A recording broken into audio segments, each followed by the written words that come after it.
तो बिबट्या। तब्बल 3 तास या बिबट्यानं नाशिककरांचं टेन्शन वाढवलं। नाशिकच्या गंगापूर रोड परिसरातील नागरी वस्तीत भर दिवसा बिबट्या शिरला आणि खळबळ उडाली।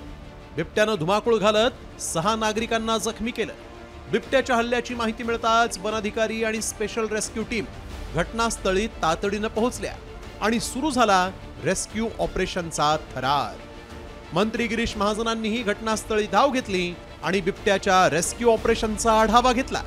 या बिबट्याला पकडण्यासाठी वन अधिकाऱ्यांनी जाळं फेकलं, पण बिबट्यानं चलाखीनं हे जाळं तोडत एका वन अधिकाऱ्याच्या चेहऱ्यावरच हल्ला केला।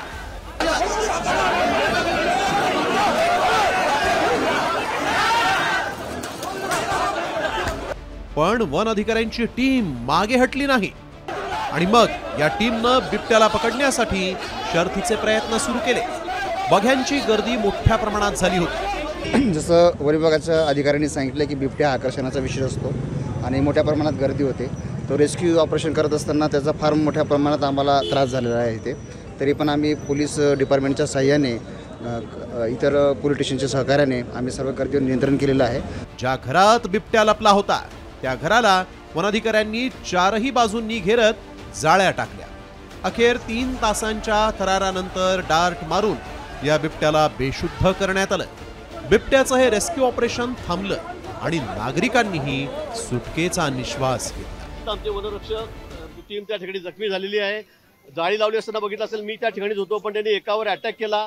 जाळीतून सुद्धा त्यांनी त्याला जोरात पंजा मारला, त्या तोंडाला सगळं ओढलं गेलेलं आहे, स्किन निघालेली आहे। बाकी काही लोक आहेत, त्याच्यापूर्वी 5-7 जण कर्मचारी आहेत, सिव्हिलियन आहेत, ते सुद्धा जखमी झालेले आहेत। मी त्यांना थोड्या वेळात हॉस्पिटलला बघायला जातो।